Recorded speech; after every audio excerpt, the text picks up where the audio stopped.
আসসালামু আলাইকুম, কেমন আছেন আপনারা সবাই? আশা করি খুব খুব খুব ভালো আছেন। আর এই যে আমি তো বরাবরের মতো ভালোই থাকি, তার কারণ বোনদের সাথে ঘুরতে যাচ্ছি।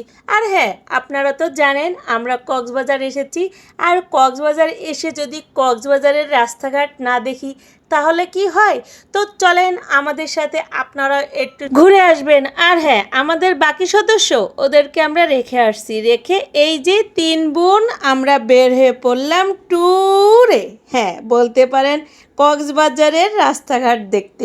তো চলুন এবার সবাই মিলে রওনা হয়ে যায়। আর যেহেতু এই মাইক্রো নিয়েই আমরা ঢাকা থেকে কক্সবাজার গিয়েছি, সেহেতু ঘুরতে তো আমাদের কোনো অসুবিধা হয়নি। আর যেখানেই গিয়েছি মাইক্রো নিয়েই সাথে করে গিয়েছি। যে কয়দিন ছিলাম অবশ্যই আমাদের কস্টটা বেশি পড়েছিল, তারপরও কিচ্ছু করার নেই। ও আরেকটা কথা, এই যে ম্যাচিং ড্রেস দেখে আপনাদের মনে হতেই পারে হ্যাঁ আমরা সবসময় ম্যাচিং করে ড্রেস পরি।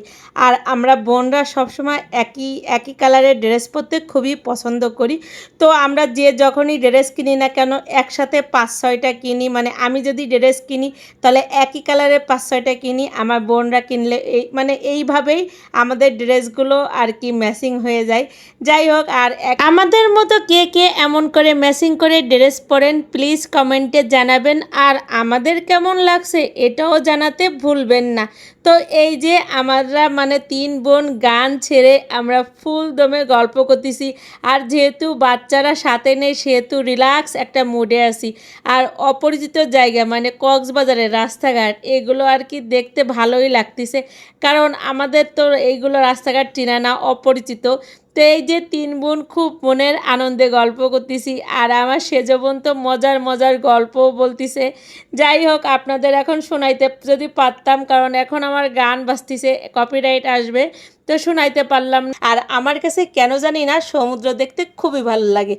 আর যদি একই সাথে পাহাড় আর সমুদ্র দেখা যায় তাহলে তো কথাই নেই। যাই হোক, আর এই যে সবাই কিন্তু আমার সেজ বোনকে দেখে মাশাল্লাহ মাশাল্লাহ মাশাল্লাহ বলে যাবেন, কারণ কারোর যেন নজর না লাগে। যাই হোক, আর এই যে সমুদ্র দেখতে দেখতে আর পাহাড় দেখতে দেখতে আমরা পৌঁছে গেলাম।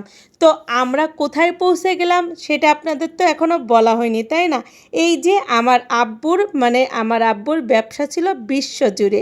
তো এই যে কক্সবাজারও আমার আব্বুর ব্যবসা ছিল, তাই এখানে অনেক লেনদেন আছে। তো আমরা যখন কক্সবাজারে এসেই পড়েছি, তো আমরা চিন্তা করলাম যে যাই ওই আঙ্কেলের ওখানে, কারণ ওখানে আমরা অনেক বড় একটা অ্যামাউন্টের টাকা আমরা এখনও পাবো। আমি কিছু মানুষের বিবেক দেখে আশ্চর্য হই। একটা মানুষ যখন পৃথিবী থেকে চলে গেছে তখন তাদের উচিত না যে সেই টাকাগুলো ফেরত দেয়া।